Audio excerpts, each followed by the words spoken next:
sufrir en silencio, sufrir a solas, llorar sola, que la gente no me vea llorar, soy muy fuerte.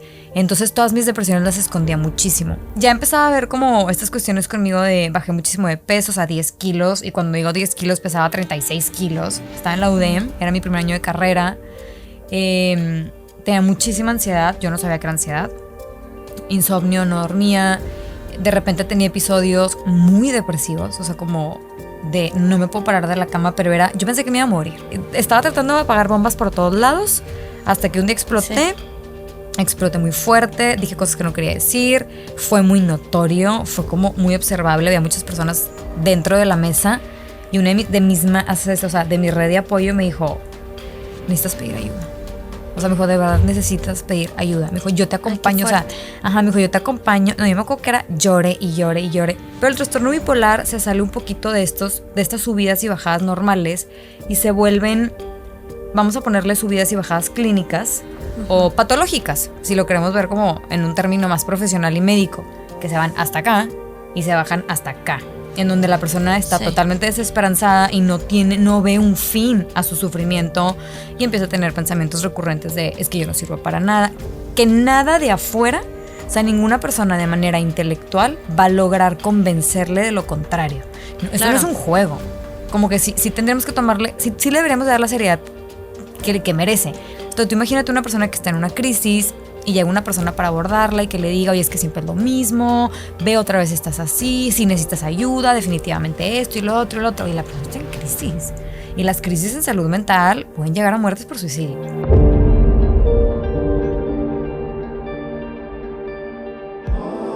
Te invito a conocer mujeres que valientemente se abren a contarnos los momentos que las han llevado hasta donde están hoy. Escucha, aprende y adopta lo que resuene contigo. UMA es para todas las mujeres que avanzan creando su propia historia. Todas ustedes son una inspiración. Bueno, con Ale Treviño, que es fundadora de Mind Soul Stories y nos va a platicar su historia personal, por qué está ahí. Y además, como siempre, y los que ya nos escuchan desde hace mucho saben que me gusta compartir herramientas que les puedan servir a todos en su crecimiento personal, en crisis, en enfermedades, en cualquiera de las cosas que nos pasan en la vida. Y bueno, Ale tiene o fue diagnosticada con el trastorno de bipolaridad y después se enfocó y lo ha hecho y lo sigue haciendo en compartir su experiencia, su historia y además ayudar a otras personas que tienen este tipo de retos en la vida. Entonces, Ale, la verdad que estoy muy emocionada de tener esta conversación contigo y como les digo siempre a todos, es como si estamos dos amigas en un café y estás ayudando a alguien a que llegue más lejos porque le estamos entregando una semillita de nosotros y compartiendo este pedacito de nosotros con su historia. Entonces, gracias por aceptar mi invitación y pues otra vez bienvenida. Muchas gracias, Pili. De verdad, como te dije ahorita en un inicio, para mí es algo muy padre poder compartir lo que he vivido, porque sé que hoy, aparte ya me consta que el compartir va sumando y construyendo a muchas personas. Entonces, me suma a mí y le suma a los demás. Entonces, claro, encantada de estar aquí contigo, muy emocionada. Que vengan las preguntas, que venga el cafecito, que venga la plática. Hay mucho de qué platicar. Entonces, sí, creo que como todo siempre se nos va a alargar. Pero bueno, Ale es de Monterrey. Yo también, digo, mucha gente ya lo sabe. Estamos aquí grabando en Monterrey. No quise quedarme sin aprovechar este momento. Y me gustaría que empecemos un poquito con ¿quién es Ale? O sea, ¿quién eres? No nos tienes que compartir tu edad, pero prácticamente ¿dónde creciste? ¿Cómo creciste? Y todo lo demás. Perfecto. Fíjate que no soy de las personas que les da miedo su edad, entonces no me importa, se lo pueden saber. Tengo 34 años, nací aquí en Monterrey. He vivido toda mi vida en Monterrey. Digo, he salido, he venido, pero siempre mi base ha sido Monterrey. Y pues bueno, yo tuve, como tú bien lo acabas de decir, un diagnóstico relativamente temprano, porque mi diagnóstico fue a los 18 años. Yo desde que tengo uso de razón tampoco tanto exageré a lo mejor, pero como aproximadamente desde los 5 años sabía que algo diferente había en mí, pero no como de manera especial, sino como diferente a los demás. Me relacionaba de manera distinta y todo esto lo digo ahorita ya desde una mente súper psicoeducada. Un niño de 5 años no es capaz de decirte esto, ¿verdad? Por eso mismo muchas veces no los tratamos o no nos damos cuenta de la necesidad que tiene un ser humano. Pero bueno, entonces, regresando, mi infancia fue un poco retadora. Tuve muchos retos en el sentido de escolares, aprenderme a relacionar con amigas. Cuando empezaban a hacerse los grupos de amigas, pues la verdad es que siempre nunca no pertenecía a un grupo en Monterrey, para los que no son de Monterrey, y en el resto de la República sucede también en muchos otros estados, pero no en todos, sí somos muy cerrados, y los grupos de amigos son como si no perteneces, no perteneces, y es algo que hoy a nivel de adultez yo lo veo con algo como, qué dolor que seamos así, o sea, qué dolor. Que no tanto que pertenezcamos a uno, pero que dejemos que alguien no pertenezca a uno. Es muy doloroso, es muy fuerte porque tú, al verte impactado como del lado beneficiado, de tú si perteneces a un grupo, no piensas en la otra persona que no está perteneciendo. Y pues bueno, para mí esto fue en mi vida entre subidas y bajadas, de repente sí pertenecía.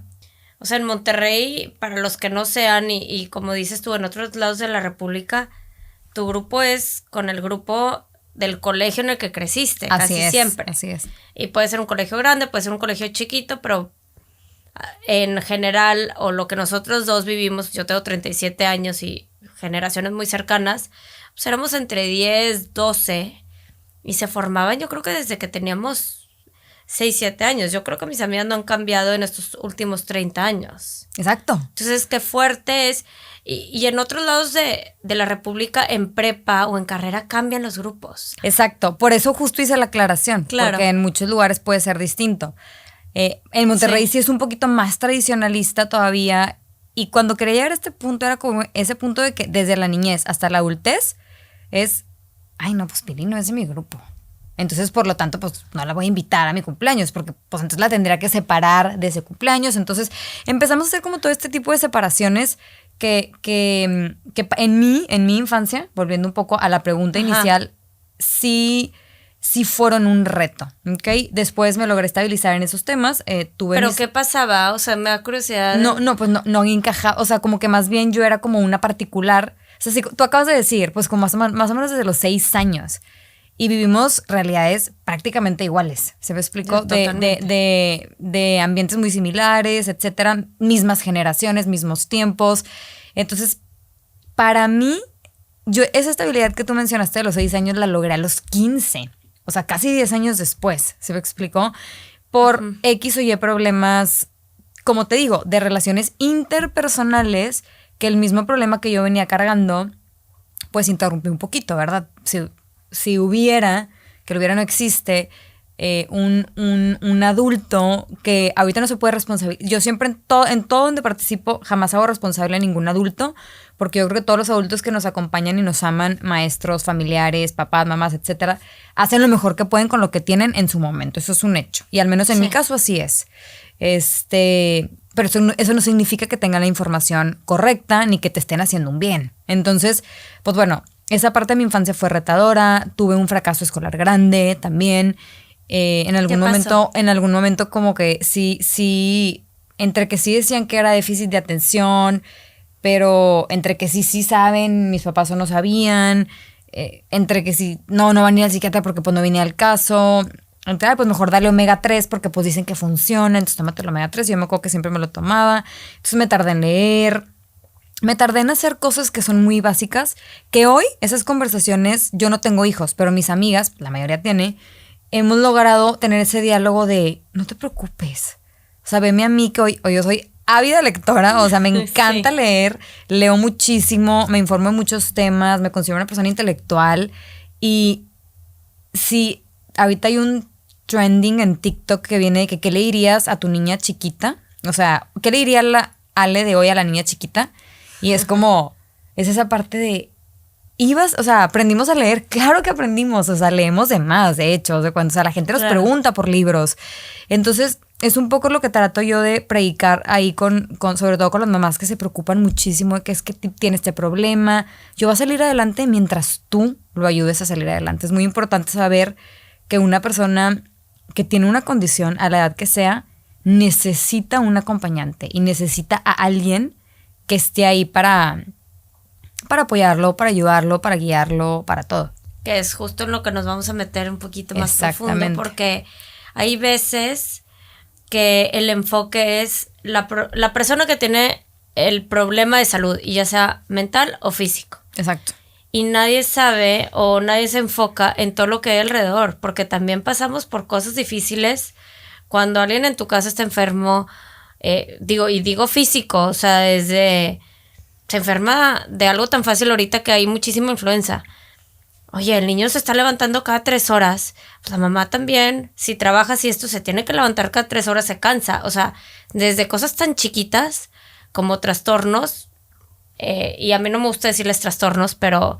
Pues condiciones, les podemos condiciones decir, mentales más importantes. Exactamente. ¿No? Totalmente de acuerdo, y quiero adentrarme un poquito en la parte de, no me gusta decirles trastornos, sí realmente es como un tema tabú ahorita muy grande en la salud mental, porque pues médicamente y en todos los manuales diagnósticos te van a decir trastorno.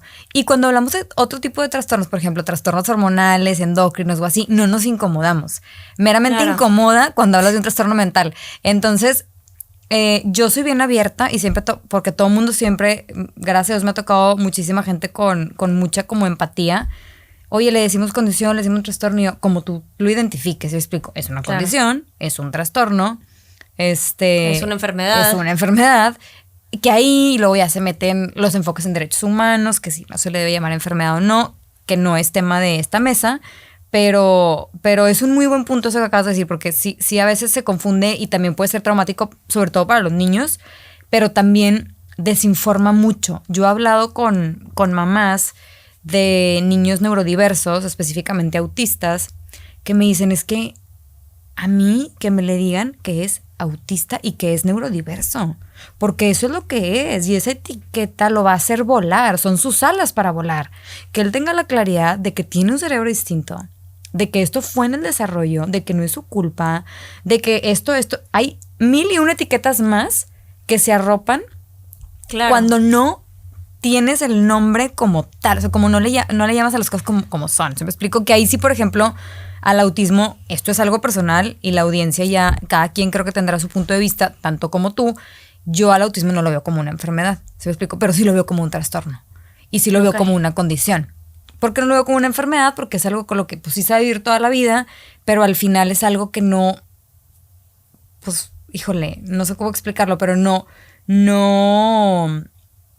Es que bueno, hay muchos otros trastornos que tampoco son culpa de nadie, ¿verdad? Pero bueno, son posturas y eso es, cada quien lo dice como lo quiere comentar. Oye, qué importante lo que dices, que son sus alas. Y justo ayer estuve participando en un panel y una de las ponentes hablaba, hay que enfocarnos en nuestras fortalezas, no en nuestras debilidades.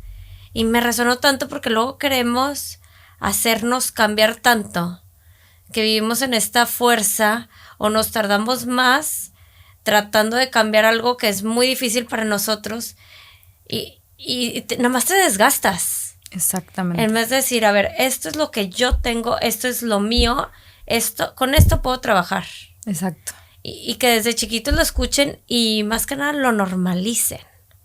Porque si no lo normalizas, no lo haces algo que puedas exponer en la mesa, como dice, o que puedas platicar abiertamente, y luego la gente nomás se queda con estos sentimientos de soy diferente, soy algo fuera de la caja, y pues no tengo con quién platicarlo y no tengo con quién identificarme. Exactamente. O con quién pedir ayuda y levantar la mano. Exacto. Es muy importante. De hecho, yo creo que gran parte de mis limitantes en cuestiones personales, sobre todo, digo, para las personas que nos están escuchando que no están relacionadas con el trastorno bipolar es un trastorno afectivo, impacta directamente a los afectos, obviamente, a toda la cuestión emocional, pero también impacta la cuestión cognitiva, ¿ok? Y aquí es algo súper importante porque la gente a veces piensa que es como un cambio de humor que va y viene y como estas ondas así como de que, ay, ahorita estabas de buen humor y luego estuviste de mal humor y es algo... Brincos diera yo que fuera así, la verdad. O sea, para poderte salir de un episodio y para poder hacer cosas diferentes, pero realmente no funciona así. Y quiero recalcarlo porque creo que en la medida en que se explique un trastorno tan severo como el trastorno bipolar, todos los demás trastornos pueden ir agarrando como forma o la misma audiencia puede empezar a empatizar desde como sea, o sea, desde ser un acompañante o desde tú mismo estar padeciendo una condición de salud mental. Entonces, que una persona de 15 años no tenga esa capacidad de regular sus emociones de manera normal es disruptivo por completo. O sea, porque luego te dicen, y a mí me preguntaban mucho, te dicen, por eso, pero es que todo el mundo tenemos subidas y bajadas. Eso es un hecho.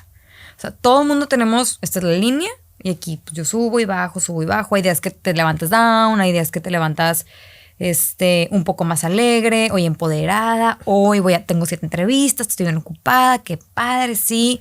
Habrá días en donde también tienes 7 entrevistas y como quiera te sientes abajo y dices, pues bueno, será mi motivante, le voy a dar, vamos para adelante. Pero el trastorno bipolar se sale un poquito de estas subidas y bajadas normales y se vuelven, vamos a ponerle subidas y bajadas clínicas o patológicas, si lo queremos ver como en un término más profesional y médico, que se van hasta acá y se bajan hasta acá, en donde la persona está totalmente desesperanzada y no ve un fin a su sufrimiento y empieza a tener pensamientos recurrentes de es que yo no sirvo para nada, que nada de afuera, o sea, ninguna persona de manera intelectual va a lograr convencerle de lo contrario. Es como tratar de explicándole a una persona con diabetes de que es que si quieres, toma más agua, ya te comiste chocolate. No se puede, el azúcar ya se le va a subir, ¿sí me explico? O sea, tiene que tomarse un medicamento, tiene que ir con un especialista. Se vuelve como esta especie de acompañamiento para el acompañante y esta especie de tratar de estar explicando o justificando los sentimientos y emociones todo el tiempo. Sí, que debe de ser muy doloroso también para alguien como tú, el que alguien te trate de decir, ay, es que hace esto, ay, es que es normal, ¿no? O sea, o ay, X, ¿no? Como dices tú, que todo el mundo pasa. Qué fuerte decir, oye, no es X, tú no estás adentro. Exacto.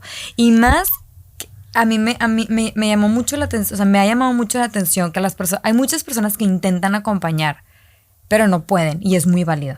Súper, súper válido. O sea, yo ahorita que me muevo en el mundo de las asociaciones civiles, te das cuenta cómo estás hecho para ciertas causas y para otras causas no. Y con lo que pueda tu corazón, esa es mi regla siempre, con lo que pueda tu corazón, con eso muévete para adelante.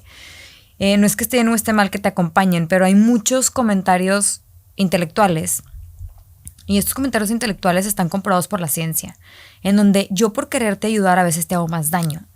El que acabas de decir es, no, pero a ver, hay que echarle más ganas, o sea, si le echamos más ganas, vas a ver que vas a poder. Comentario intelectual totalmente estigmatizante. O sea, y por eso siempre lo quiero voltear lo quiero voltear como a las enfermedades físicas de no, a ver, no te quejes porque si te quejas lo estás atrayendo y la persona está en dolor. Entonces aquí el dolor emocional se vuelve muy invalidante, ¿se me explico? Y ahí es cuando empiezan, tú imagínate una persona que está en una crisis y llega una persona para abordarla y que le diga, oye, es que siempre es lo mismo, ve otra vez estás así, si necesitas ayuda, definitivamente esto y lo otro, y la persona está en crisis. Y las crisis en salud mental pueden llegar a muertes por suicidio. O sea, esto no es un juego. Como que sí tendremos que tomarle, sí le deberíamos dar la seriedad que merece. Y no es que no se la queramos dar, es que nos falta mucha psicoeducación. O sea, nos falta mucho saber de dónde viene o cuál es el origen. No, y prepararnos como personas. O sea, ¿cuánto nos enseñan en clases a sumar, a restar? O sea, matemáticas, ciencias, todo. Clases de psicología, ¿las llevas? Si tomas. O sea, psicología, si vas a estudiar psicología o neurociencias o algo que tenga que ver, creo que medicina también la tiene, pero son 5 carreras. El resto, nadie les pone atención. Exacto. Nadie te enseña realmente a cómo funciona el cuerpo. Sí, jamás te explican cómo funciona la mente, digo, sí, pero a nivel biológico, ¿verdad? Exacto, o sea, biología y ahí te quedaste y luego ves biología hasta las plantas. O sea, no tanto el cuerpo humano. Y creo que es muy importante empezar a entendernos y empezar a prepararnos desde mucho antes. Oye, esto es normal, esto no es normal. Exacto. Porque me voy a regresar un poco a tu historia. Tú seguramente no sabías que había algo diferente, pero no sabías qué era, pero porque tampoco nunca lo aprendiste ni lo escuchaste. Exacto. No, yo sentía muchísima culpabilidad. De hecho, es como un círculo vicioso y sucede mucho en muchos trastornos afectivos, sobre todo, incluida la depresión mayor o cualquier tipo de depresión, de esa culpa, cómo esa culpa te lleva a, me siento culpable, entonces primero me siento triste y luego pues me aíslo. Entonces no le digo a nadie y luego me siento culpable.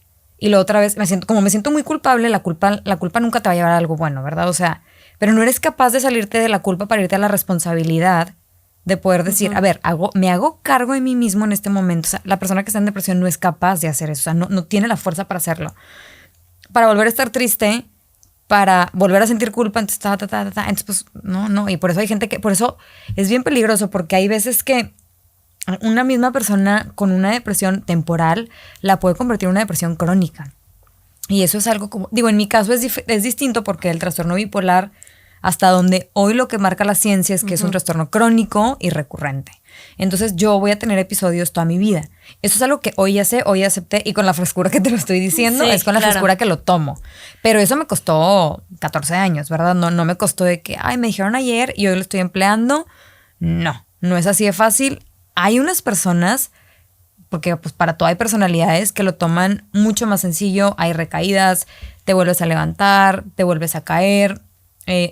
Por ejemplo, de manera particular, y estuvo bien chistoso, es que yo en algún momento dije, le voy a cancelar a Pili. Tengo el estado de ánimo súper bajo, súper bajo, súper bajo. Ajá. Y fue como un de que, no. Dije, eso es un estigma. O sea, si yo quiero mostrar que dentro del trastorno bipolar se puede ser funcional, aún estando o entrando un episodio, que no lo sé. O sea, ahorita te podré decir, pues llevo 5 o 6 días con un estado de ánimo bajo, en donde el trastorno bipolar tienen que ser 14, entonces si hay muchos requisitos, ¿verdad? Porque sí son muchos los requisitos.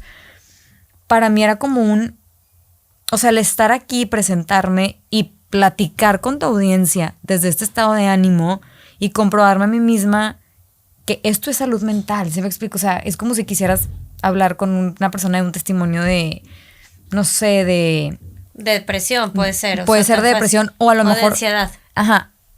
O a lo mejor vamos a ponerle una enfermedad física. Pues no se puede quitar la enfermedad física para venir a hablar de su testimonio. Claro. Entonces dije, yo nunca me puedo quitar esa parte. O sea, eso, que es otra de las cosas que pues gente está en contra, gente está a favor. Para mí el trastorno es parte de mí. No me representa, pero es parte. Y en la medida, yo estoy en una comunidad de muchas personas con trastorno bipolar a nivel Latinoamérica. Y todos coincidimos o sea, estos grupos de apoyo ayudan mucho porque todos coincidimos en que a medida que más hagas el trastorno parte de ti, de una mejor manera y más saludable vives la vida. ¿Sí me explico? O sea, ¿por qué? Porque pues a lo mejor a ti no te va a pasar que de repente un día de que, me siento triste, y al día siguiente también, y por 14 días consecutivos. Y ahí es donde empieza la historia, en donde si te entiendo, no te entiendo, la culpabilidad. Entonces, yo no me siento, sí me siento culpable, pero salgo de la culpa muy rápido. ¿Sí me explico? Sí, ya no lo cargas porque es doble carga. Ni lo interiorizo tanto. Ajá, o sea, sí hay veces que sí y no hay cómo detenerlo. Híjole, y sí es muy pesado, pero definitivamente es mucho menos pesado cuando lo conoces y lo sabes. O sea, eso es un hecho. Oye, Ale, ¿cómo te diste cuenta? Porque aquí ya vamos a empezar con la red de apoyo, pero eso sí, creo que la gente luego le da mucha curiosidad. ¿Cómo te diste cuenta? O sea, ¿qué día? ¿Y te acuerdas del día que te dijeron? Sí, perfectamente. Yo tuve 2 diagnósticos. El primer diagnóstico fue a los 18 años. Yo a los 18 años no vivía en casa de mis papás. Me quería ir de misiones y quería hacer 1000 cosas más en la vida, entonces vivía como en una congregación, por así decirlo. Okay. Nunca me gusta decir los nombres porque a todo mundo le causa morbo, ahora le encanta. Sí, quiero saber. No me digas. No, dejémoslo en un lugar muy padre para mí en ese momento. La verdad es que siempre digo que esas coincidencias son como, tuve que estar en el lugar indicado con las personas indicadas que me atendieron en un grado impresionante. Entonces, ya empezaba a ver como estas cuestiones conmigo de bajé muchísimo de peso, o sea, 10 kilos. Y cuando digo 10 kilos, pesaba 36 kilos. Estaba en la UDEM, era mi primer año de carrera. Tenía muchísima ansiedad, yo no sabía que era ansiedad. Insomnio, no dormía. De repente tenía episodios muy depresivos, o sea, como de no me puedo parar de la cama, pero yo pensé que me iba a morir. Entonces era muy físico. Físicamente lo sentía de que estoy enferma. O sea, tengo una enfermedad y como no me daba hambre, decía, tengo una enfermedad. Pero yo me lo decía a mí misma y no le quería decir a nadie hasta que gente ya se empezaba a acercar, ¿verdad? No, y por el miedo, ¿no? Me imagino, o sea, por el miedo de les voy a dar cosita, no sé cómo decir. Número uno eso, y segundo, que ahí es cuando ya empezó un poco más fuerte, empecé a tener episodios hipomaníacos que me llevaban a actuar con mucha irritabilidad o con muy expansiva, muy energética y muy sin sentido, como es la hipomanía, que es como, ay, pues esta persona, de repente, no sé si te ha pasado, igual y no, pero que ves a alguien y dices de que, no sé de qué está hablando, pero es más, como cuando una persona está borracha, que es de que, ala, pues no sé de qué está hablando, pero ella está hablando muy en su seguridad de que sí está haciendo un punto. Sí. Entonces, empiezan a pasar esta serie de episodios, las personas con las que yo vivo dicen, oye, no, pues esto definitivamente no es normal. Fui a neurólogos, encefalogramas, varios estudios. El neurólogo fue, este no es mi campo, llévalo a un psiquiatra. Entonces, pues yo, en mi caso era de que, por supuesto, tenía 18 años. Dije, claro que no quiero un psiquiatra. Eso fue ¡qué oso! Es que era, qué pena. Claro. Y era como, no, es que yo no estoy loca. O sea, como que dice, claro que no estoy loca. ¿Qué? Estoy triste, estoy haciendo un cambio en mi vida. Si dices, es el primer año de mi carrera. Exacto. Digo, todo eso lo veía yo como que con esa claridad, pero yo no estaba viendo que mis actitudes no eran normales. O sea, como de que sí, la gente puede presentar cierta tristeza, puede presentar cierta irritabilidad, lo que hablábamos de las onditas de que pues hasta aquí y hasta acá, pero no hasta acá. Y ya estaba irrumpiendo mucho en la vida de esa casa, por ejemplo, en mi vida personal, o sea, muchas con mis amigas, entonces pues bueno, decido ya, sí, pues ok, o sea, casi que obligada fue que pues bueno, vamos al psiquiatra y ya me llevan, porque cuando digo me llevan es, me llevaron, o sea, yo no fui ni manejé ni nada. Y pues obviamente un buen psiquiatra nunca te va a decir de que eres esto, tienes esto, jamás. O sea, es como una entrevista clínica muy larga. Para los que no están relacionados con el tema, en psiquiatría todo es clínico, o sea, no, ni por sangre ni por nada. O sea, todo es clínico. Y pues bueno, fueron, yo creo que un proceso de unos 3 meses, 2-3 meses, en donde esa parte la tengo un poco borrosa porque la verdad la pasé muy mal. Y hasta que me dio un diagnóstico y me dijo, tienes trastorno de ansiedad generalizada y trastorno bipolar tipo 2. Que yo me quedé con el trastorno bipolar tipo 2 porque yo había escuchado bipolar en mi vida y era como gente loca que avienta piedras en el monte o que se va corriendo y que, o sea, cosas así de que... Qué difícil porque estás bien chiquita y no se hablaba de esos temas. Cero, me dieron 3 libros, vas a leer estos libros, lo vas a entender mejor. La verdad es que nunca los leí. O sea, abrí la página y yo... ¿Y hasta la fecha? No. Ya, ahorita ya me los comí todos los libros literales. Y 3 veces. Ajá. Pero bueno, pues en ese momento no. Para no hacer el cuento muy largo de esa parte, tuve una época muy oscura, la pasé bien feo.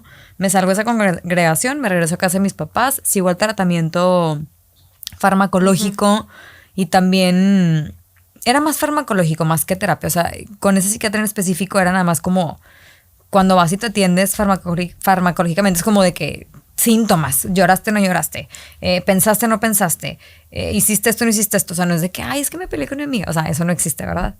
Hay muchos psiquiatras que lo hacen, pero de psicoterapia es otra cosa. Y ya, decidí dejar el tratamiento a los 2 años porque no me gustaba. O sea, como que yo misma, y nunca le había contado a nadie, entonces yo... O sea, lo pasaste sola todo este tiempo. O sea, de los 18 a los 20, bueno, sabían los de la congregación, me imagino, tus papás. Y ya, o sea, en la UDM, en el Una colegio. que otra amiga, pero yo a todo el mundo le conté mentiras. O sea, porque como a mí me da tanto miedo que muchas amigas ya saben que había ido al psiquiatra porque me vieron muy mal. O sea, en ese momento, yo sí llegué a contar una historia así como de, no, pues es que me llevaron una vez al psiquiatra, el psiquiatra se confundió, me dio una pastilla, me intoxiqué. Y como me intoxiqué, no tengo nada. O sea, pues evidentemente se confundió y todo el mundo de que, ay, no, qué triste historia. O sea, como que qué mal, sí, se confunden siempre. Y ya sabes, o sea, yo haciéndole... casi que mala fama a la psiquiatría y más estigma y así. Claro. Y así viví. ¿Qué estudiabas? Comunicación. Ok. Estudié comunicación. Me encantó mi carrera. Me rescató de muchísimas depresiones. O sea, la verdad, mi vida universitaria fue subidas, bajadas, subidas, bajadas, subidas, bajadas, de una manera impresionante. No se lo recomiendo a nadie, o sea, de hecho a cualquier persona que por más ligero que fuera el síntoma, siempre le diría, por favor, pide ayuda, te va a salvar y te va a rescatar de muchas cosas.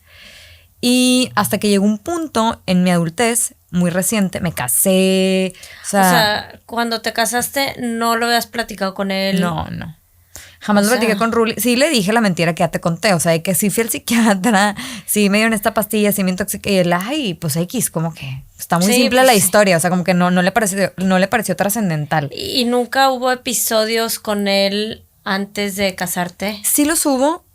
Creo que es bien diferente cuando vives con alguien a cuando no vives con alguien. Y algo bien importante que hay que recalcar, cada persona, pues, tiene su personalidad, ¿verdad? Porque existe dentro de los trastornos, ya sea ansiedad, o sea, los que no son de personalidad, digo, para no nombrarlos todos, cada persona tiene su personalidad y actúa diferente. Y mis mecanismos de defensa eran mucho de sufrir en silencio, sufrir a solas, llorar sola, que la gente no me vea llorar, soy muy fuerte. Entonces todas mis depresiones las escondía muchísimo. Y mis hipomanías suelen ser muy atractivas. Esa es la realidad. Okay. Hasta que a lo mejor pueden rayar en un punto en donde, ay, pues como que ya sí. Por ejemplo, ¿cómo te das cuenta que una persona se levanta todos los días a las 3 de la mañana si no vives con ella? Pues nada más porque te conté y se te olvidó al minuto y ya no te acuerdas. Sí, igual le dices, ay, está estresada por el trabajo, por el colegio. Pero, por ejemplo, Ruli, que hoy lo vive, pues es que él se levanta a las 3:45 conmigo porque me metí a bañar, porque hice ruido, porque regresé, porque a las 7 de la mañana yo ya leí 4 capítulos de un libro, ya terminé mi presentación que tenía que dar para la oficina, o sea, ya hice muchas cosas. Eso es desbalance. O sea, eso no es normal. Y eso, o sea, cualquier persona que esté atravesando por eso no es normal. O sea, un cerebro normal necesita mínimo 6 horas de sueño, mínimo. ¿Se me explicó? Claro. Entonces, bueno, retomando esa pregunta son cuestiones muy notorias de la vida diaria que la gente va notando. ¿Dónde termino yo y por qué ya termino por aceptar y ahora sí decir, tengo un problema? O sea, de verdad lo necesito solucionar. En una juntada con mis amigas, yo venía hipomaníaca y lo que le sigue. O sea, yo ya sabía que estaba como muy acelerada, muy irritable, con mucha carga de trabajo, tenía muchos factores externos de riesgo. No estaba durmiendo bien, no estaba comiendo bien, estaba tomando mucho alcohol, como tomamos ahorita, ¿verdad? O sea, no te imagines de que en alcoholismo, no estaba respetando mis hábitos saludables para mantenerme estable, así de sencillo. El trastorno bipolar es algo muy fisiológico, tiene que ver con la fisiología cerebral, entonces sí hay que cuidar ese tipo de aspectos, como en toda la salud mental. Sí, a ver, y el alcohol pues si nos afecta a las personas que no tenemos algo de trastornos, imagínate a ti, es un trigger grandísimo. No, cañón, y yo lo he detectado cañón. Oye, y luego la otra es, ¿cuánto llevabas de casada? Porque ese también es un cambio muy importante en tu vida.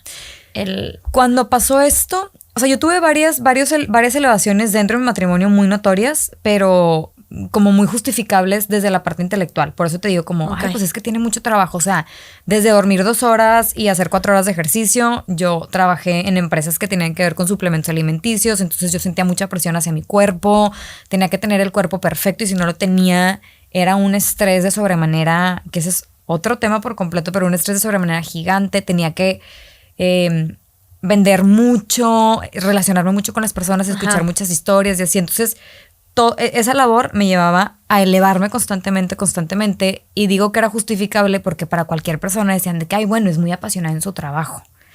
Cosas que no son normales. ¿Qué cositas? O sea, ¿cómo no nos damos cuenta tantos? Porque justificamos porque no queremos ver. Exacto. Y te voy a decir algo. Fíjate que mucha gente, no mucha, pero sí hubo como 6 o 7 personas que me dijeron de que, oye, como que igual deberías descansar más, como que de una forma sutil, personas que me quieren, o una persona que muy cercana que me quiere, que amigas cercanas le decían, oye, tu amiga esta, pues, ¿qué se mete o qué? Para estar tipo siempre con toda esa actitud y con toda esa buena vibra y así.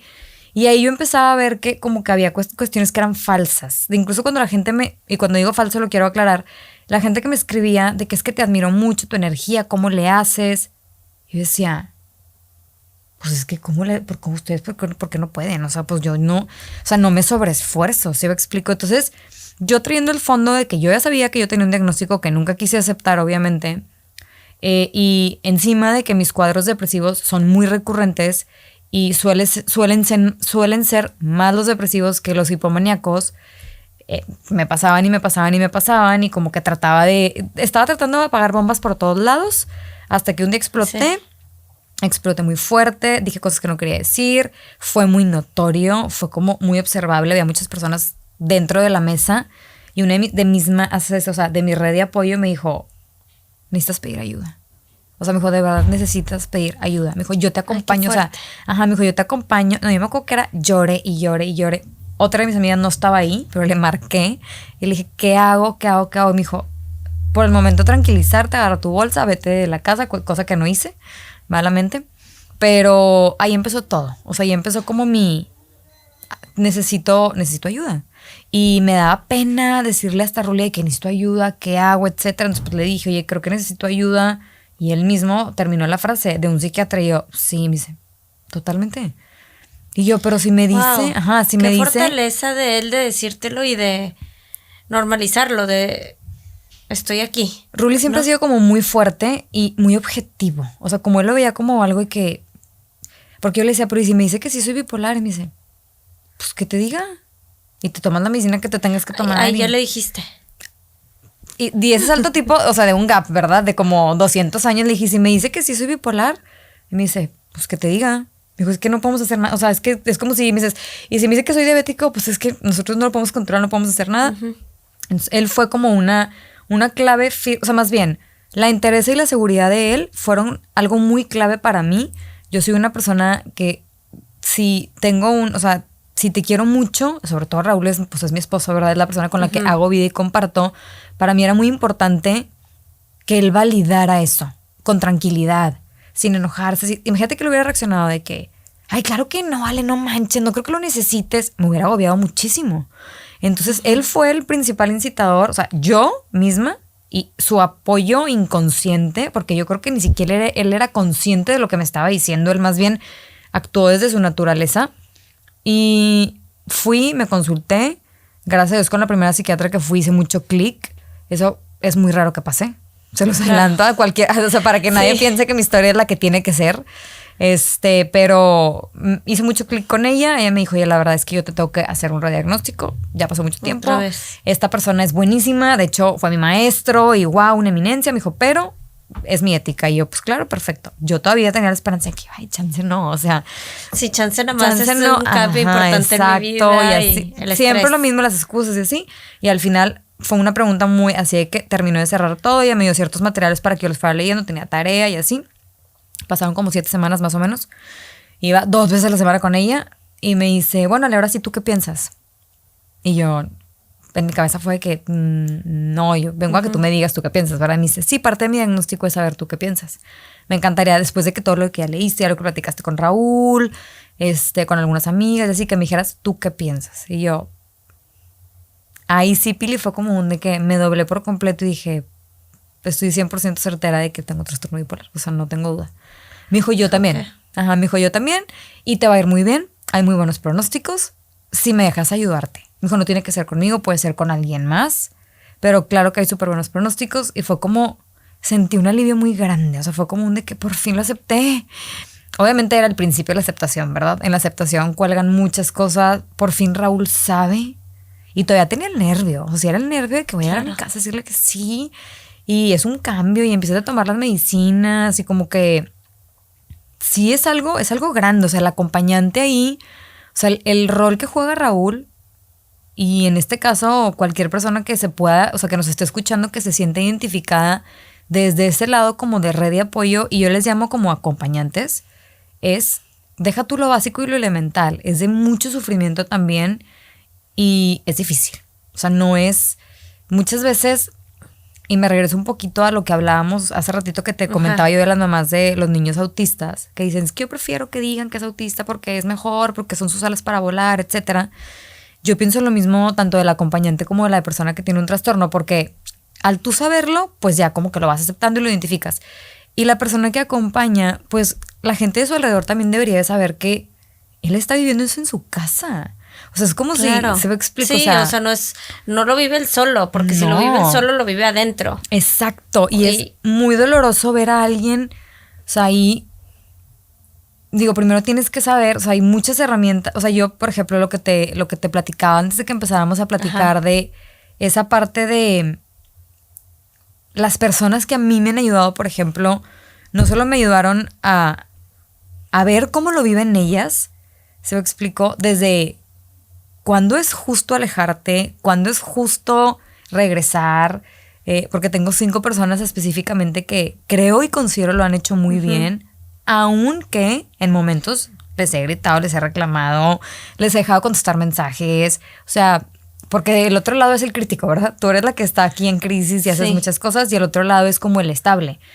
Pero no necesariamente, ¿me explico? Oye, y además llegas a un punto en que si entramos en un lado negativo como persona que tiene ese trastorno, nos portamos como víctimas.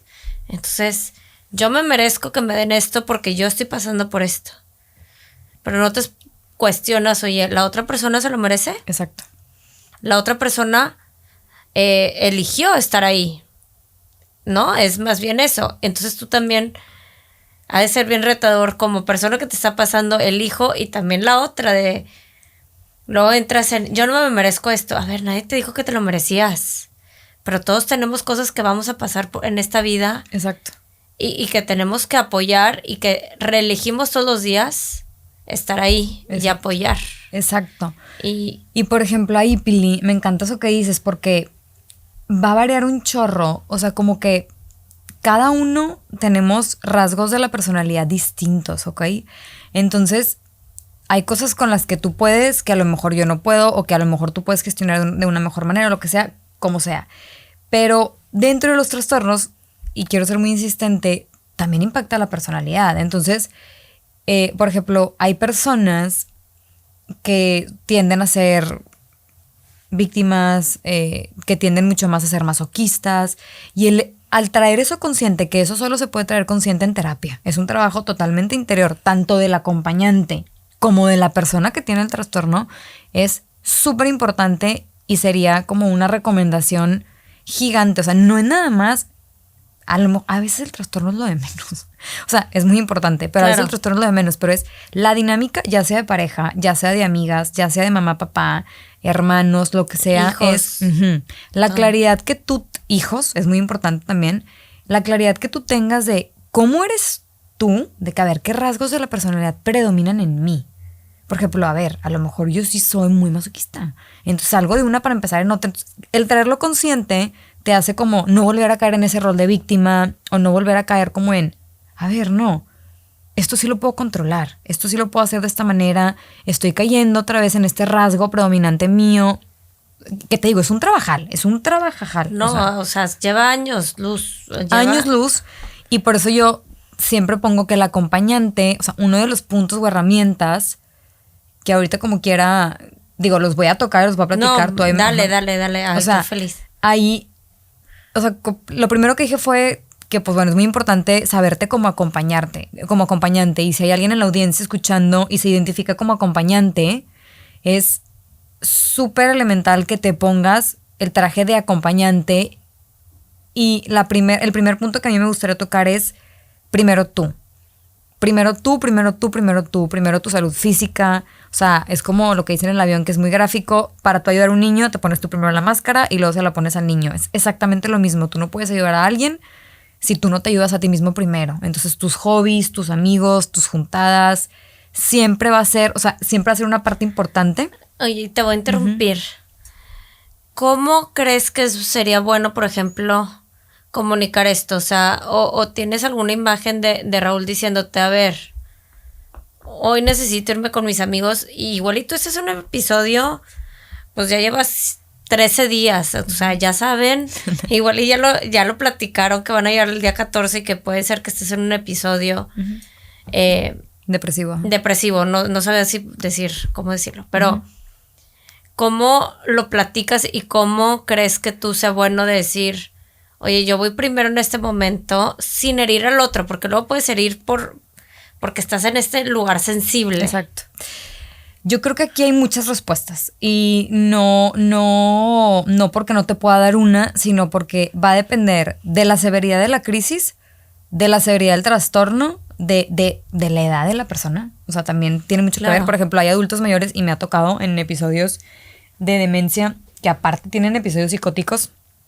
Pues bueno, ahí no te puedes ir con amigos, ¿verdad? O sea, te tienes que quedar o tiene que tener un enfermero o lo tienes que llevar a un hospital. O sea, hay ciertas cosas que se tienen que hacer ante crisis, que eso es como ya tipo toda una parte, o sea, como que qué se hace en las crisis. Ahora, si nos vamos a episodios, por ejemplo, hablando del trastorno bipolar, de la ansiedad, de la depresión, en donde la persona, digo, hay varias preguntas, muchas pueden ser fuertes, pero a lo mejor podría ser como, o sea, como antes de yo irme es ¿cómo te sientes? No, pues me siento mal. En la escala 1 al 10, ¿cuánto? No, pues 7. ¿Te puedes bañar? ¿Crees que te puedas bañar solo? ¿Quieres que te acompañe? ¿Quieres que te ponga una película? ¿Vas a cenar? ¿Por qué no le marcas a una amiga? ¿Quieres que venga una amiga? O sea, como asegurar todas esas partes que la persona no es capaz de asegurar. No es que no las quiera hacer, es que no es capaz, no se le ocurren, o a lo mejor no está siendo capaz de que, en ese momento de poderlas hacer, como a lo mejor tú cerrarlas, ¿verdad? Obviamente, cuando existen amenazas, por ejemplo, de que, digo, no me quiero ver amarillista, ¿verdad? Pero amenazas ya como de peligros de intentos de suicidio, cosas así, pues ahí evidentemente no te puedes ir y tienes que también tener en cuenta que tú no lo puedes hacer, que la contención la tiene que hacer un especialista. Entonces ahí es un psiquiatra, o sea, de primera mano es, la persona está en crisis, necesito ayuda. Yo necesito ayuda como acompañante. ¿Se me explica? O sea, ahí sí no hay manera, por eso te decía, depende de la severidad. Si nos vamos a crisis depresivas o así, yo creo que con un buen diálogo, y ahora sí que es muy personal. Hay personas que deciden como, no, mejor me quedo contigo, o me voy con mis amigos. O sea, a cada quien le dan paz cosas distintas. Raúl y yo no es que tengamos acuerdos, pero más bien yo soy de que, no, obviamente vete. Y a veces él dice, ¿sabes qué? No, me quiero quedar contigo viendo una película, sí es cierto.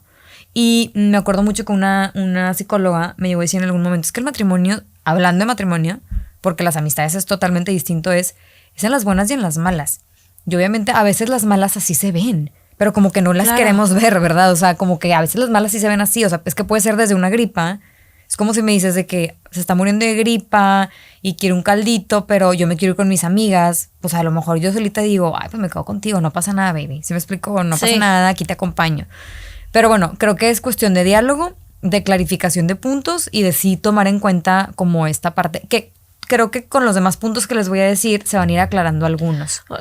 Que eran, no sé si me voy a adelantar o mejor lo dices tú, pero ¿cómo llegas a estos puntos de diálogo? ¿Recomiendas que vayan a sesiones de parejas, a sesiones con las amigas, que también, porque es muy diferente, oye, yo tengo que estar bien, yo voy a conseguir mi psicólogo, pero porque yo también igual estoy burned out. O sea, tengo mucho trabajo pero eso es algo alejado a la pareja o alejado a la amistad. Exacto. ¿Cómo le haces? ¿También luego tienes que ir con alguien más o cómo funciona? Sí, para mí 2 de los puntos importantes serían que de hecho uno, o sea, siempre lo dejo como el último, pero creo que ya lo voy a cambiar a que es el primero. O sea, porque es la psicoeducación. Número 1 es psicoeducación total. O sea, si para tú acompañar a alguien, tú tienes que entender el trastorno. Punto. No puedes acompañar sin entender. No se puede, no existe. Y cualquier persona que lo esté planteando hacer, les adelantó un futuro de mucha frustración, de muchas peleas, de muchas crisis, de mucha incertidumbre, porque no es posible entender al otro si tú no entiendes qué es lo que tiene. Siempre pongo el ejemplo de, a ver, ¿qué harías si llega tu hermana mayor y te dice, oye, ¿sabes qué? Me detectaron una bolita, tengo un tumor, tengo cáncer. Al segundo agarras, te pones a investigar tiempo de vida, quién sabe quién, o sea, queremos empezar a leer, eso es la psicoeducación, como a ver, ¿qué es? Quiero entender qué es, porque para empezar, sin caer en estigmas, etcétera. Sí, ser objetiva, ¿no? Muy objetiva, muy objetiva, irme a los síntomas, etcétera. 2, ve a terapia. Un acompañante, sí o sí, tiene que estar tomando terapia. Y puede ser terapia personal o puede ser terapia de pareja, como las personas se sientan más a gusto, pero es algo que es o sea, si vas a acompañar a alguien y quieres vivir una vida plena, ve a terapia. Te va a ayudar a quitar una carga emocional muy pesada. ¿Por qué? Porque justo varios puntos que a mí y que los traigo aquí apuntados porque se me hacen claves e importantes, es que el proceso, el acompañante tiene que saber, número 1, que el proceso va a ser doloroso. O sea, es doloroso y no sabemos por cuánto tiempo. Y no sabemos si es de por vida. Obviamente la persona, oye, pero es que siempre tengo la decisión. Ah, claro, siempre tienes la decisión de, como cualquiera, de dejar un matrimonio o de dejar una amistad. ¿Sí me explico? Digo, mamá, papá, hermanos, no es tan sencillo. Pero también pasa y cada vez más. O sea, exacto. cada vez lo normalizan. Oye, en tu familia no estás a gusto ahí, no funciona, te puedes retirar. Exacto, límites sanos y lo que tú quieras, ¿verdad? Pero bueno, tomar en cuenta que el camino va a ser doloroso y es probable que sientas tristeza, que sientas enojo, que sientas dolor y es válido. Mucha gente se siente muy culpable por eso. O sea, al yo verte sufrir y yo quererte ayudar, es que como yo siento enojo y tristeza, es normal. O sea, y por eso insisto, a las personas que se estén identificando con un acompañante, tu dolor es válido, esa sensibilidad, esa tristeza es muy válida y la tienes que atender. Oye, y ahorita me voy a regresar un poco a mi experiencia personal y como ya lo hablé en el podcast es muy abierto, pero Lucía, mi hermana, tuvo Lyme. Bueno, tiene, porque no se quita y es una enfermedad autoinmune. Y te voy a decir que yo nunca investigué, digo, ya con el tiempo lo he hecho y cada vez estoy más ahí, pero para mí también era doloroso ver a mi hermana así y no lo trabajé. Y creo que también falta información de decir, claro. Y también es importante decir, oye, lo necesito, y también es importante que la persona, que ahorita igual y me va a meter al otro lado, pero que tú digas, necesito que sepas, ayúdame a, cuando ya son, digo, enfermedades un poco más grandes, de gente que tiene más grande, más razón, oye, please, ayúdame a que tú también entiendas. Y yo creo que sí lo deberías de cambiar al primer punto, porque si te enteras muy tarde, es bien doloroso también para ti después ver lo mucho que estaba sufriendo esa persona. Y lo digo de tema personal. Yo cuando me enteré de todo lo que puede incluir Lyme, o cuando fui con ella por primera vez a la clínica, dije, o sea, madres. Sí, ¿qué es esto? Te sientes demasiado, sí. Esto está muy difícil. Y esto no es un chiste. Y cómo dejé que mi hermana menor lo viviera sola. Y fue algo así como un abrir de ojos. Y creo que es lo que le ha ayudado también a ella a decir, familia, no. Sí lo necesito. También con sus límites sanos. Hasta aquí esto. Pero que no sé, me resonó mucho y lo quería compartir. Totalmente de acuerdo. O sea, como tú bien lo estás diciendo, a lo mejor te hubiera dolido igual. Pero cuando somos conscientes, porque es tu hermana, pero cuando somos conscientes de lo que está, creo que te dolió el hecho de que, como a mucha gente le pasa también en salud mental, que es de que es que yo no sabía que estaba sufriendo de esa manera ni que era tanto. O sea, yo solamente me imaginaba que pues cambiaba en el caso. Hablo mucho del trastorno bipolar porque es lo que me compete, ¿verdad? Exacto. Pero hay muchas otras situaciones, muchas sintomatologías en donde la persona está sufriendo. Y aquí lo que hay que entender es, a mí mucho tiempo me costó aceptar porque mi personalidad es como antivíctima. O sea, yo soy de que, no. Yo soy una fregona, profesional, siempre, toda la vida. Y doblar las manos como para pedir ayuda me costó mucho trabajo. Pero entendí que no es un plan víctima. Que decir que es un plan víctima es estigmatizar a todos los tipos de enfermedades y es más, a la humanidad entera. Porque todos tenemos, que ahorita hablamos un poquito de las imperfecciones y como de que agárrate de las fortalezas y así, que de repente se puede tornar a algo padre, pero de repente como una positividad tóxica que... No, yo soy anti psicología positiva, o sea, soy muy de... No, hay que mejor decir las cosas como son. Exacto. Pero bueno, dentro de esa parte dolorosa que tú misma la estás contando, o sea, que tú misma ya la viviste, hay otra que no es dolor, pero que a ti te causa mucho dolor, ¿ok? Y que es que te puede dar pena. Y eso es algo súper común. O sea, la persona como persona, y he tenido muchos casos de personas que llegan conmigo y me dicen, es que a mí me da mucha pena. O sea, mi mamá lleva siendo bipolar toda la vida, pero a mí me da mucha pena. O sea, nunca lo hemos platicado porque me da pena. Es vergüenza, la palabra es vergüenza. Me da vergüenza platicarlo con ella y me da vergüenza platicarlo con mis amigas. Y ahí siempre lo escribo y se los digo así como, la vergüenza es una de las hijas favoritas del silencio. O sea, tú guardas silencio y lo escondes y vas a llevar una vida de total sufrimiento. O sea, no hay para dónde. Y a mí, de los mensajes que más se me han quedado grabados en esta parte de déjate sentir esa pena y esa vergüenza que es válida. Como que a veces no queremos sentir vergüenza, o sea, nos incomoda mucho. Es una emoción muy incómoda. Es una emoción muy incómoda. A ver, a mí me sigue incomodando mucho. O sea, no estoy diciendo que, ay, soy inmune. Pues por algo se llama vergüenza. O sea, se siente, Sí. o sea, si la sientes como es, ¿ok? Pero si te intentas salir un poquito, o sea, por ejemplo, yo estoy segura que cuando tú ya hablaste con tu hermana, todo este dolor se fue suavizando. ¿Se me explico? O sea, no te quedaste en dolor constante. O sea, más bien empezaron a platicar, ella te empieza a contar, ella también te dice su punto de vista. Lo mismo pasa con la vergüenza. Si yo soy capaz de decirte a ti, es que por mucho tiempo he sentido vergüenza por esto, a lo mejor la otra persona te va a decir, ay, yo también. Y me da mucha pena que tú estés sufriendo esto conmigo y me siento culpable y tal.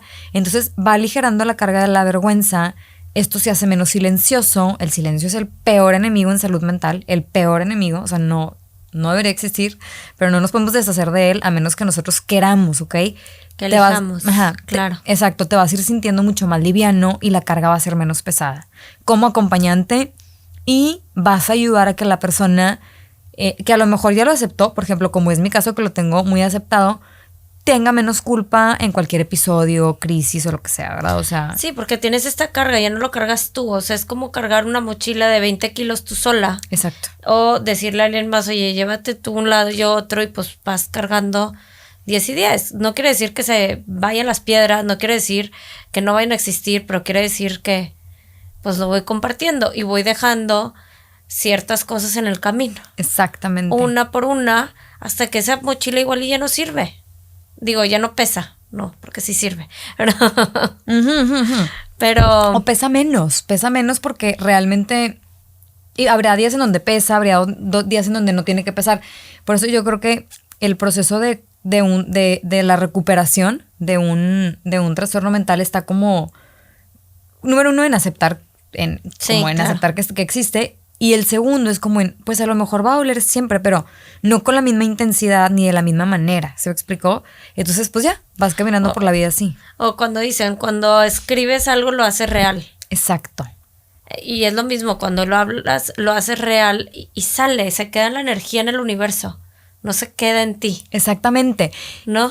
Es clave esa parte, y justo yo lo traigo ahorita como súper de que... Una frase que leí de que no te lo quedes, píntalo, llóralo, báilalo, cuéntalo, haz lo que sea, pero que no se quede dentro de ti. Es específicamente ese punto de tanto el dolor, o sea, aceptar que va a ser doloroso y que tienes el derecho de tratarte, número uno, con un terapeuta, de hablarlo con una amiga o con un confidente, y tres, de aceptar que puede ser vergonzoso y no te hace ser una mala persona. Estoy segura que los que me están escuchando y lo pongan en práctica van a sentir ese aliviane de wow, ya no lo siento así. ¿Sí me explico? O sea, porque sí es como muy notorio. Ahora, otra cosa muy importante, y lo mencionaste hace ratito, pero me gustaría decir la frase tal cual yo la pienso, es límites con amor. O sea, sí tiene que haber límites, porque tanto la persona que tiene un trastorno tiene que entender, número uno, que la otra persona no lo tiene, que por lo tanto no le entiende. Claro, y que la responsable de que, oye, pues la gente se psicoeduque o así, pues soy yo, ¿verdad? O sea, digo, yo ya me lo tomé súper de que la camisa puesta, ya estoy involucrado tipo en mil cosas y así. Pero qué padre, o sea, hasta se te nota desde cómo lo dices, la cara que cambias. O sea, de que yo ya estoy súper involucrada, pero sale felicidad de ahí. Sí, claro, exacto. Pues es como, qué emoción que lo estoy haciendo. Exacto. Y te interrumpí, estás muy inspirada. No, pero está bien, es un proceso, yo siempre digo a la gente, porque muchos me dicen, tendré que contar mi historia para sanar, y yo, no lo sé. Eso es algo que solo tú vas a saber. A mí me ha ayudado sobremanera, número uno, contarla, y dos, que ya tengo una comunidad hoy de personas que, deja tú que si me apoyan o no me apoyan, y me dicen, ay, qué padre, felicidades. Eso es muy bonito y eso es muy lindo. Y seguramente a ti te va a pasar también con un podcast cuando compartes información, que la gente se acerca contigo y felicidades. Me gusta mucho esa parte y se me hace algo muy humano, muy cálido. Pero el que alguien se acerque contigo a decirte, me cambiaste la vida, hice la cita con el psiquiatra, sí tengo un problema, o estoy a punto de suicidarme, o mi hijo tiene esto, eso para mí es oro molido. Es como, no, sí es mi misión. O sea, eso sí me hace como, yo no sabía ni siquiera que esa parte, conectándola con uno de mis libros favoritos de Dones de la Imperfección de Brené Brown, digo, muy... La amo. Me encanta. Sí. Me encanta. A mí se me hace súper de mesa ese libro. O sea, es como esa... Cómo tus imperfecciones, o sea, cómo... Para mí el trastorno bipolar pues es imperfecto, ¿verdad? Es una imperfección. Vamos a ponerlo a nivel conceptual, ¿verdad?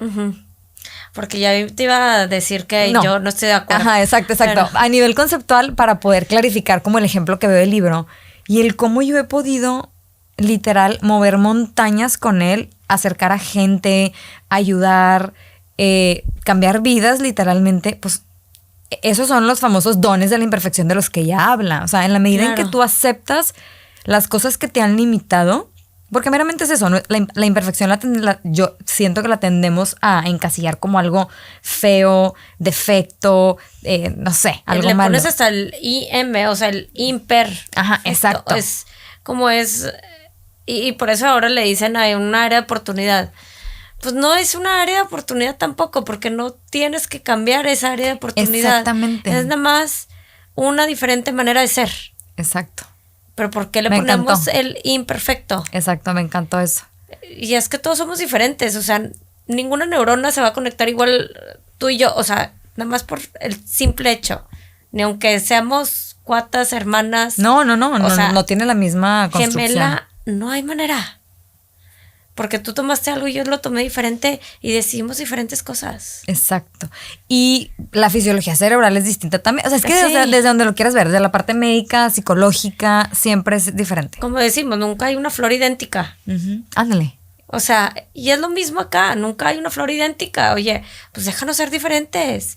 Y incluye enfermedades a veces o trastornos, incluye pues muchas otras cosas. Y antes de que se me olvide, lo único que quiero recalcar es, ya existe terapia en todos los niveles.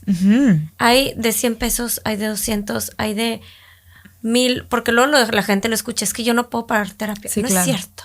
Sí hay, y se los voy a poner en el podcast, porque es tan importante que lo sepan. Claro. Que hay muchas maneras de ayudarnos, pero quiero, Ale, que siento que te he interrumpido mucho en todas las cosas. No, pero está padre la plática. Ajá. En todas las cosas que se necesita como acompañante, que llevamos 3 hasta ahorita. Sí, o sea, por ejemplo, el ir a terapia, la psicoeducación, el tomar en cuenta que hay que poner límites con amor, y esos límites con amor los explico, o sea, porque, por ejemplo, cuando una persona, porque se va a parecer mucho a la pregunta que tuviste anteriormente de que cómo dialogamos, o sea, cómo marcamos esos límites. Y aquí es básicamente, o sea, por ejemplo, cuando tú eres testigo de una crisis o un episodio depresivo, un episodio de manía, incluso con brotes psicóticos, pues la verdad es que lo normal es que te entristezca, te asustes, te confundas, y que probablemente vayas a desconocer a esa persona. Porque en ese momento es de que, ¿quién es esa persona? O sea, no, porque la persona no está en ella. ¿Se me explicó? Y cuando digo no está en ella, lo tengo que explicar bien porque luego se pueden confundir los términos y los diagnósticos y los trastornos y todo. Es meramente no está siendo, o sea, no está equilibrada. Entonces, claro. O está teniendo un desbalance muy fuerte, o no está sabiendo, o sea, tiene una disregulación emocional muy fuerte que no está sabiendo cómo actuar, y a lo mejor por eso aventó un plato. O sea, porque de crisis hay muchas. O se fue y se subió al... O sea, si te contara la cantidad de crisis que me han contado, que yo misma he vivido, o sea, pues digo, no se trata de asustar. Se trata meramente de concientizar y decir, tener muy claro que eso pasa y eso existe, y que las crisis tan intensas tienen que ser atendidas por un especialista, eso es un hecho, que tú en algún momento puedes como optar por decir, yo no estoy pudiendo, y si tengo que internar a alguien, pues lo voy a internar. ¿Se me explica? O sea... Ya eso es parte del límite, oye. Exacto. Y límite contigo mismo, exacto. ¿No? Como acompañante, oye. Hasta aquí llegó, del hecho, hasta aquí llegó mi límite de lo que yo puedo cargar, y hasta aquí está el límite, que son 2 cosas diferentes. No sé muy diferentes, y es de pura practicidad. O sea, vamos a poner el ejemplo de una mamá que su niño tiene calentura, oye, y luego vomita, y 1000 síntomas más. ¿Qué te pasa como mamá? Pues te asustas, te apanicas, ay, le marco al pediatra, no le marco, ¿qué es lo que hago? Bla, bla. Hasta que llega un punto donde dices, esto ya no me corresponde a mí, le corresponde a un especialista. ¿Se me explico? Entonces... ahí no es, a lo mejor los límites con amor no se ven como renuncio, no. El límite con amor es, voy, lo llevo al hospital, le doy el tratado que tiene que tener, ¿okay? O sea, el cuidado y la atención necesaria, como dices tú, de cualquier tipo, en cualquier estrato. ¿Se me explicó? Porque de hecho en Nuevo León al menos los órganos que se encargan de atender salud psiquiátrica ni siquiera son privados. ¿Se ¿Se me explico? O sea, ahí más o menos andan, pero, o sea, cualquier persona puede acceder, ¿se me explico? Entonces, es bien importante que como que te des cuenta que el límite con amor está marcado porque tú no eres capaz. O sea, tú no le vas a curar la depresión a alguien. Tú no lo vas a sacar de un episodio depresivo. Tú no puedes. Tú no le vas a quitar el cáncer a alguien. Tú no le vas a quitar la diabetes a alguien. Tú no, nosotros como humanos no podemos, digo, a menos que seas doctor, ¿verdad? Es distinto. Pero te voy a decir algo. Yo que soy coach, no es como que si veo que mi hermano no trabaja, pero mis hermanos, no me pongo a coacharlos de business coaching porque, oye, hay límites. Exacto, o sea, yo no puedo porque te quiero mucho y es mejor que busques a alguien más. Y es lo mismo aquí, por más que seas doctor, yo creo, y psicólogo pues yo no puedo porque lo voy a ver con otros ojos o no voy a querer ver todo. Totalmente, ocasiona mucho dolor, no corresponde, no tienes las competencias, no estás preparado, al menos en psiquiatría de cualquier tipo son crisis y episodios a veces que se salen de control, incluso de la misma persona. O sea, que pueden llegar a ser agresivos, violentos, no porque sean agresivos y violentos, sino porque los mismos síntomas hacen que ellos reaccionen de esa manera. Entonces, pues los límites con amor es entender cada uno desde el trastorno que se vive. O sea, por eso siempre insistía mucho en la severidad porque ahorita estamos hablando en general, digo, enfocándonos un poquito en trastorno bipolar, pero como en general, tener muy claro que tú no eres el responsable, o sea, tú no eres el terapeuta de la persona tampoco. Entonces, si tú ya no puedes escuchar algo, puede haber diálogos muy claros de amor, y Raúl y yo los hemos tenido en donde, mi amor, no te puedo escuchar, porque me duele mucho. Entonces a mí también me duele, pero pues yo voy a ver, es que me duele mucho que me dijera eso, entonces ahí está la explicación y no sé qué. Y no pasa nada, es que no es menor el amor, es hasta aquí se puede, hoy yo puedo con esto, mañana ha habido veces que puede con todo, ¿se lo explico? Y el mensaje aquí para el acompañante es, no son Superman, no son superhéroes y nadie está pidiendo que lo sean.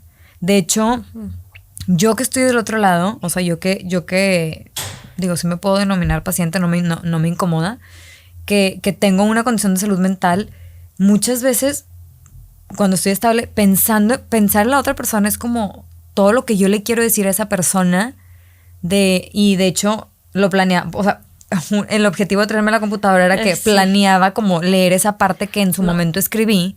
Quiero que la leas, obviamente. Sí la voy a leer. O sea, que como que para mí fue muy, que se la dedico a mis 5 personas que fueron como mi red de apoyo y que han sido. ¿Quiénes son estas 5 personas? Raúl, mi esposo, y 4 amigas que han estado súper cerca de mí.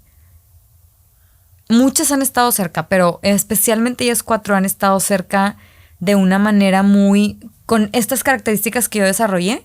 O sea, porque esto yo lo desarrollé, no lo leí en un libro. Probablemente, a lo mejor hay libros que lo comenten. Las desarrollé en base a ellas. O sea, pensando en ellas y en Raúl, de cómo han sabido y me han enseñado, también han sido como mis maestras. Raúl, mi maestro, de cómo llevar este proceso, pues lo más humano posible. ¿Se me explico? Sin abandono, pero tampoco con una sobrecarga de amor. O sea, como que todo muy medido. Y les voy a leer lo que escribí. Porque esto fue en junio específicamente y yo sentía como mucha gratitud hacia estas personas. Y... pensé que me querías decir algo. No. Dime. Que si ya lo habías compartido antes. No, es la primera vez que lo comparto. Ok. Sí, exacto. Es la primera vez que lo leo tipo en fuerte. Si me decías que si lo habías compartido antes me iba a doler. No es cierto. No, lo tenía en un post, sí, pero viejísimo de mi cuenta en Mind Soul Stories, pero nunca lo había compartido en ningún podcast, ni en fuerte, ni en nada. Entonces es como nuevo. Ojalá les llegue al corazón. Y va dirigido al acompañante, ¿ok? Yo hablo en primera persona. A ti que me amas, me acompañas, respetas y aceptas mis episodios, muchas gracias. Yo no busqué esto, pero tú menos. Sé que puede ser complicado verme en crisis, lastimarme, llorar, desvariar y no hacer sentido. Ojalá que nunca se te olvide que así como los dos no escogimos este trastorno, los dos nos escogimos para hacer la vida juntos. Y sí, contigo es mejor. Nadie está obligado. Entonces, para mí eran como palabras muy fuertes. Casi lloro. Estoy como en... en shock. Me gusta mucho, Sí. es la primera vez que también me emocioné, o sea, y se me hace raro porque soy muy emocional por lo general, pero este sí es como ese cierre de hablar de la persona, o sea, la persona que yo como persona, o sea, yo hablando por mí, porque pues no voy a hablar con los demás, por los demás, la gratitud que yo siento a ese grupo de personas y a las que se irán sumando, porque ahorita pues ya puedo empezar a sumar a más. Yo ahorita ya me involucré en una asociación muy linda y muy bonita en donde específicamente la persona de la cual dependo ha sido también un pilar básico y elemental en parte de mi apoyo, y pues obviamente ni se diga mi psiquiatra, que también a veces ni los ignoramos por completo, pero son personas que, madres, hacen toda una entrega impresionante. Es como yo verbalicé el poder de que sé que para ti es complicado y difícil, pero que no se te olvide que así como tú me escogiste, yo también te escogí, te amo y te adoro y no te quiero hacer daño, porque a veces en temas de ansiedad, de depresión o así decimos cosas que no queremos decir y hacemos mucho daño. Entonces, y del otro lado también se puede hacer mucho daño. Entonces, claro, como que la relación se puede volver un poco complicada, es algo normal, no tiene nada de malo, pero a medida que vas avanzando y puedes poner esto en palabras así como yo lo puse, creo que te puede salir como de esos sentimientos tan intensos y tan densos y tan como incluso preocupantes, porque de que si vamos a seguir siendo amigas o no, oye, si vamos a mantener el matrimonio o no, o sea, todas las dudas que le pueden salir a un ser humano cuando estás en este tipo de situaciones. Y aquí algo que me dices súper importante, o sea, así como tú lo escribiste, cuando estás en este momento igual y de crisis o ya saliste, recordártelo de, oye, yo te escogí como un tipo mantra de vida. Sí. Para cada quien, porque estas son tus palabras, pero para alguien más se lo dirá de otra manera a esta red de apoyo. Qué bonito tener algo como que te regrese, que es parte como de mindfulness o de todo lo demás, o ya sabes, el típico, para sentirte mejor pon tus post-its. Es como tu post-it de todos los días, yo te elegí, o sea, ese recordatorio, sí, tú me elegiste, se me hace súper bonito tenerlo y guardarlo contigo, y es algo, digo, que luego me voy a meter en temas un poco, pero la religión pues te enseña a rezar. Uh-huh. Y el rezo es para mí es como una meditación, o es una como para conectarte contigo misma, y esta es como tu oración. Así lo veo yo. Sí, claro, como esa paz que te deja, o sea, ese sentimiento de paz totalmente. Cuando lo escribí y ahorita que lo leí, lo volví a sentir, de que porque son afirmaciones, son declaraciones emocionales y afirmaciones poderosas que te liberan de esa carga que muchas veces se puede volver muy pesada. Totalmente. De soy culpable, no quería lastimarte, o sea, de como todas, insisto, cada quien tiene su personalidad. Yo tiendo a ser la típica de que por favor, perdón y perdón 100 veces. A lo mejor no tienes que pedir perdón 100 veces, meramente nada más es hacer las paces con, sé que me acompañas, sé que me respetas, que ves, que estás, te veo, me ves, nos validamos y sí. Y somos humanos. Exacto. Ya eso venimos aquí a aprender al mundo. Oye, Ale, te quería preguntar algo que le pregunto a todos los de UMA, porque siempre pregunto algunas cosas que ya nos contaste, el libro, un poco tu mantra de vida, creo que esta es parte de, pero algo que no hemos platicado es, ¿qué le dirías a la Ale de 18 años? Demasiadas cosas. La primera, si la viera y me la topara ahorita, la abrazaría sin dejarla de abrazar y le diría como que no tengas miedo. O sea, no tengas miedo, siente lo que sientes es válido, lo que sientes, no tienes la culpa, o sea, respeta tu ayuda, busca ayuda, o sea, esa ayuda que ya se te ofreció, síguela, no dejes que nadie te diga lo contrario, como la Ale de 18 años era una persona frágil, vulnerable, cargaba con muchísimo dolor, pero pesado, o sea, traía una mochila muy, muy pesada. Entonces para mí sería como que no te dé pena pedir ayuda porque la necesitas, y todos esos sentimientos tan intensos que sientes son reales y los estás sintiendo. O sea, como que para mí el haber llegado a entender que lo que sientes lo sientes, punto, y se acabó. O sea, no es como que te lo estás inventando. Claro. La gente no, oye, pues siento mucho dolor, pues es lo que sientes. Así es y así funciona. Me costó mucho trabajo. O sea, era mucho trabajo mental porque yo constantemente decía, estoy exagerando, soy una exagerada, soy una chiflada, esto no es verdad, soy una exagerada, soy una chiflada, soy una exagerada, soy una chiflada. Entonces, esa autocrítica la crecí tanto que hasta la fecha me acecha, o sea, sí me persigue. Entonces, en un menor volumen, o sea, ya no la escucho aquí todo el tiempo, pero ahí está. Entonces, creo que eso le diría. Me encantó y qué importante es y aquí te voy a agregar algo que yo te diría a ti es, estabas haciendo lo mejor que podías en el momento que podías. No había más herramientas en ese momento. Exacto. No había estas historias, no se compartía tanto, o sea, no estaba ni YouTube ni nada, apenas empezaba el internet. Exacto. ¿Sabes? Uh-huh. Ya estaba bastante, pero todavía no era tan grande y tan importante nuestra manera de comunicarnos. Exactamente. Y por algo, justo en el episodio pasado platicábamos de todos estudiamos lo que necesitamos. Y por algo también, igual y tú querías comunicar esta vulnerabilidad. Y querías comunicar de alguna manera, oye, estoy triste y hay algo o necesito ayuda. Pero pues no había palabras. Y en nuestro inconsciente y nuestro corazón a veces es más inteligente de lo que nosotros pensamos. Exactamente, totalmente de acuerdo. O sea, y tú te conectaste con el corazón, oye, esto es lo que voy a estudiar y te fue llevando en un camino, como tú dices, vas a estar bien. Exactamente, sí. No, y vas creciendo en el camino y ahí me faltó un punto de los puntos que creo que sí son importantes para el acompañante y entra mucho en lo que estamos platicando, que es como cómo te vas construyendo y cómo te vas relacionando. Y de escoger la carrera y así. Uh-huh. Uno para mí súper importante es hacer comunidad. O sea, haz comunidad. Como que ese sería mi consejo. Y cuando he puesto este consejo sobre la mesa, la gente se queda que ¿cómo que hacer comunidad? Porque a la gente le espantan. O sea, en México los grupos de apoyo y de recuperación es como de que no, por favor, sí. O sea, yo no necesito, yo no puedo. Yo misma, o sea, a mis 34 años, después de 14 años de diagnóstico, etcétera, acabo de empezar a tomar un curso. No es un curso, es un programa de recuperación, las cosas como son.